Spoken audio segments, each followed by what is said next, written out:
श्री शिवाय नमस्तुभ्यम। हर हर महादेव। धाराशिव महाराष्ट्र में गुरुजी पंडित प्रदीप मिश्रा जी के द्वारा श्री अधिक मास शिव महापुराण कथा 27 मई से शुरू हो गई है, जो कि 2 जून तक दोपहर में 2 बजे से 5 बजे तक चलने वाली है, जिसका श्रवण आप आशा चैनल यूट्यूब के माध्यम से लाइव देख सकते हैं, सुन सकते हैं। आज की इस वीडियो में आपको ये जानकारी मिलने वाली है। 2 जून अधिक मास का 17वां दिन है, तो इस दिन का दान जानेंगे। साथ ही गुरु पूर्णिमा महोत्सव विशेष जानकारी गुरुजी ने दी है। अगर किसी कारणवश आपने 1 जून 6वें दिन की श्री अधिक मास शिव महापुराण कथा का श्रवण नहीं कर पाए हैं, तो पूरी कथा का रसतत्व आपको इस छोटे से वीडियो से प्राप्त होने वाला है। साथ ही जो 5वें दिन की शिव महापुराण कथा है, उसका सार भी आपको छोटे रूप में इसी वीडियो में आपको प्राप्त होने वाला है। कल किसी कारणवश हम वीडियो नहीं बना पाए थे।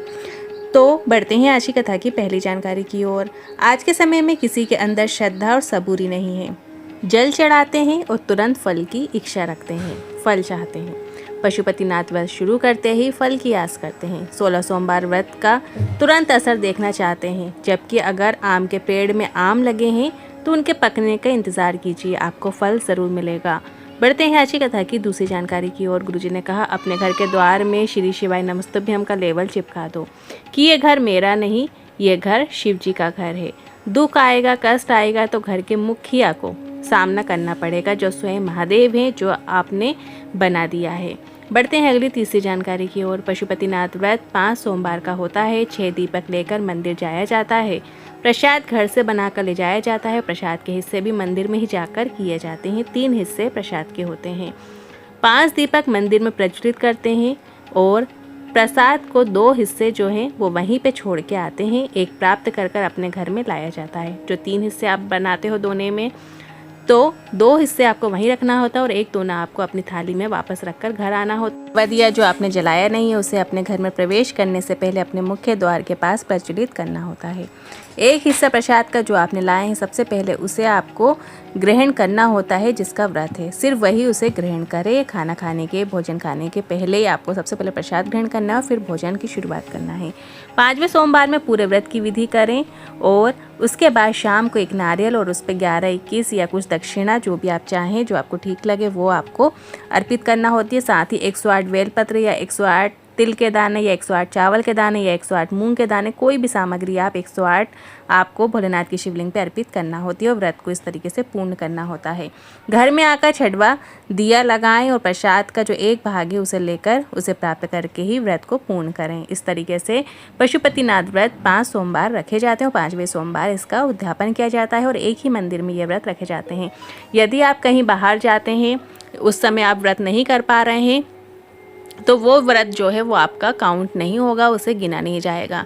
जो व्रत आप अपने ही घर में रखते हैं और अपने ही घर से उस जिस मंदिर में आप पूजा करते हैं, उसी मंदिर में जब आप पूजा करते हैं तो वो व्रत आपका काउंट होता है, वो व्रत आपका पूर्ण माना जाता है। चौथी जानकारी की ओर। 2 जून अधिक मास का 17वां दिन है। इस दिन उड़द की दाल का पकवान का दान करना है। उड़द की दाल के आप मंगोड़े बना लें, उड़द की दाल के जो बड़े बनते हैं वो बना सकते हैं और वो पकवान बनाकर आपको दान करना है।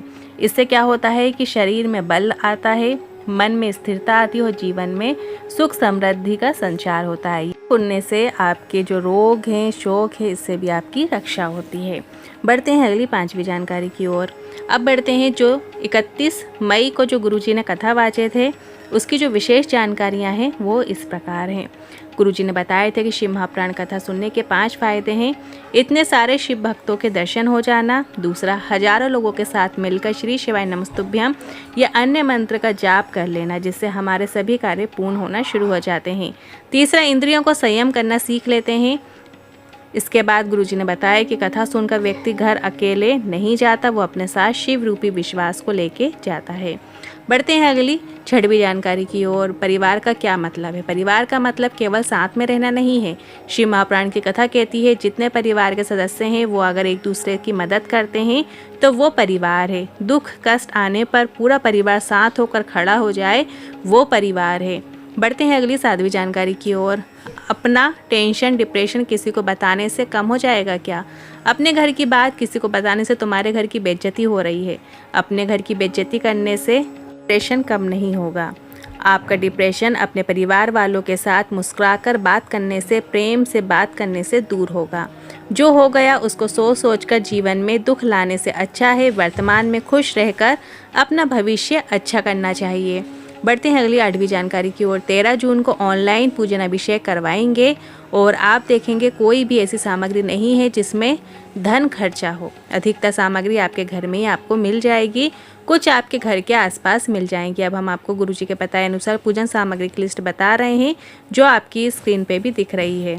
1 लोटा जल, गेहूं के 21 दाने, कमलगट्टे 5, चावल के 108 साबुत दाने, काली मिर्ची 21, काली तिल थोड़ी सी, धतूरा 1 नग, बेलपत्र 7, शमी पत्र 7, पुष्प एवं 7 लाल गुलाब के पुष्प आप रख सकते हैं, सफ़ेद पुष्प भी रख सकते हैं। अतिरिक्त सामग्री जो रहेगी दूध, दही, शहद, शक्कर, घी, इन सबको मिलकर आपको पंचामृत भी बनाना है और अलग अलग कटोरी में भी ये सब आपको रखना है। इत्र, गंगा जल, चंदन, 3 गोल सुपारी, रोली, पीला चंदन, चावल, मोली, कपूर, 2 देसी घी के दीपक, 2 जनेऊ, लौंग, इलायची, पान का पत्ता, हल्दी, अबीर, गुलाल, मेहंदी, काली मिर्ची। शिवलिंग बनाने के लिए मिट्टी आपको चाहिए रहेगी जो पहले से आपको तैयार करके रखना है। फल 5 प्रकार के या 5 रखना है, मिठाई और धूप बत्ती। और अधिक मास की शिवरात्रि तो इसके लिए आपको विशेष इन चीज़ों की आवश्यकता होगी। शमी पत्र आपको रखना है, चाहो तो आप 7 शमी पत्र भी रख सकते हैं। ये घर के सभी सदस्यों को रोग मुक्ति प्राप्त कराती है। और पूर्ण चावल के आपको 11 दाने रखना है, कार्य सिद्धि के लिए अर्पित करना होते हैं। 1 बेलपत्र आपको सुख समृद्धि के लिए अर्पित करना है। कनेर का पुष्प जरूर आपको अर्पित करना है। घर में चिड़चिड़ प्रवृत्ति का जो क्रोध होता है वो दूर करने के लिए कनेर का पुष्प इस शिवरात्रि में आपको ज़रूर अर्पित करना है। साथ ही थोड़ा सा कच्चा दूध आपको थोड़ा सा उसमें मीठा मिलाकर, शक्कर या गुड़ मिलाकर आपको ज़रूर भोलेनाथ की शिवलिंग पे जो आपने पार्थिव शिवलिंग का निर्माण किया उस पर अर्पित करना है। ये 5 चीज़ें शिव जी को इस अधिक मास की शिवरात्रि में ज़रूर अर्पित करना है।